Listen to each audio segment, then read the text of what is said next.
Hello, welcome to Steve Knows and let's talk zombies. I was looking for an action-based shooter after I bought Beat Saber and Face Your Fears and Super Hot.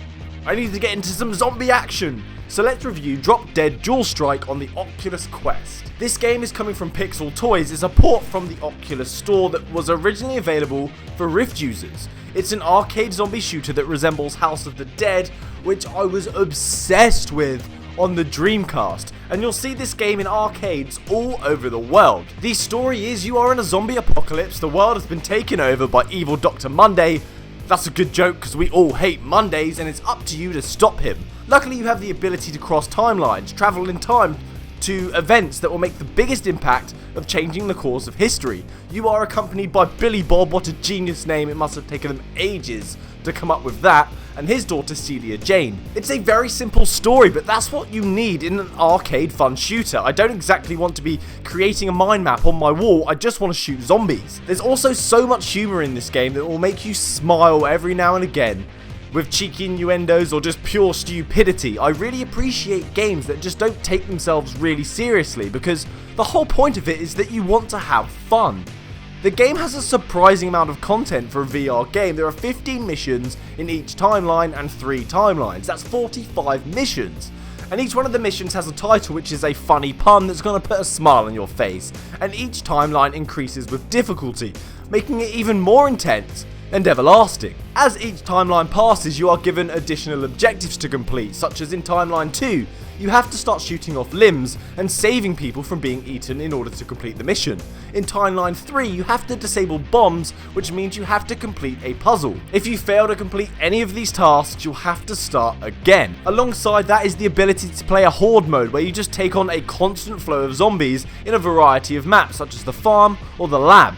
This is a great time passer, and if you're new to VR, a great game for you to play and get used to your VR legs because it is static.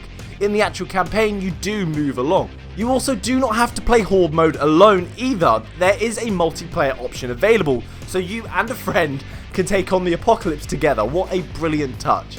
Amazing. This game's pretty simple in its visuals. It's clearly not going for intense realistic imagery. It has an animated art style that looks so good on the Quest, and the detail on the weapon especially impressed me, considering the hardware it's running on. The zombies are also a bright green, you can't miss them. And because of this, the FPS, I haven't noticed any issues playing this, apart from maybe when I hit back a ball of acid. It can go really slow, which is odd because the rest of the game is still running really smoothly at this point. But apart from that, the game has been really consistent, and the missions can get very packed out, you spraying every bullet available, explosives, tons of zombies. It's really impressive. It does make use of the foveated rendering though, because when you look at somebody such as Billy Bob and you look down slightly, you can see the more pixelated visuals above in your peripheral. This is probably how they've managed to get such great visuals in this game, because in a shooting game you'll be focusing in the center anyway, more so than other genres. This game is so much fun, looking down the sights of your gun, trying to take off heads, acting like a western gunslinger with your revolver, pulling it out at your hip and firing. Ooh. You can have so much fun in this game, and there is such a huge variety of weapons, and it just keeps on giving. Some of the weapons that you have available are huge machine guns, Tommy guns, grenades, melee weapons like forks, bats, and axes. Oh, the axes. You can throw them like Kratos at zombies, taking off heads, calling it back like you're using the Force. Like, if they didn't have such a variety of guns, this game could feel stale really quickly. But they've understood the progression and the variety and the pacing of a game so well, which I can really appreciate. But this does lead me into one annoyance which I have on the game, which is more due to the Quest over the game, which is the rumble. The recoil just doesn't have enough impact. When I shoot the shotgun, I expect a boom. When I throw the axe and I get it back, I expect to feel the thud of me gripping it again. I think maybe the old Nokia phones had even more vibration power than these. But to be fair, I think that had more vibration power than anything. If you look down in game, you have a belt where you keep your default gun. Having this active inventory on you is amazing. Throwing away a gun when you've got no ammo left. Reaching down, pulling out your default weapon and just popping them. It's another great feeling this game has, and it doesn't get old. This game has so much to offer. There are many different zombies in this game which require different tactics in approaching them. Those are your standard zombies, but we also get fast-paced ones which take less damage. You can kill them in one shot. We also get huge zombies that look like they've eaten far too many McDonald's and take a ton of shots. There are zombies in radiation suits that shoot acid at you, which you can use the quests, 6 Degrees of Freedom, and dodge.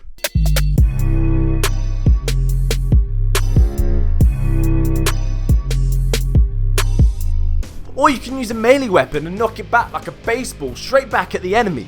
There are also zombies with rocket launchers, there are zombies with jetpacks, there are zombies with drills for arms. It's really a lucky dip because there are so many different enemy types. As I said before, there is so much content in this game, and for the amazing price tag that you pay, $10.99, it is amazing. The audio coming out of the headset is okay, but again, like the controllers, it just didn't pack the punch that I was looking for this kind of game with the bassy explosion, loud gunshots, the zombies surrounding me. I had to put on a decent headset to really get the quality and the feel that I was after playing this game.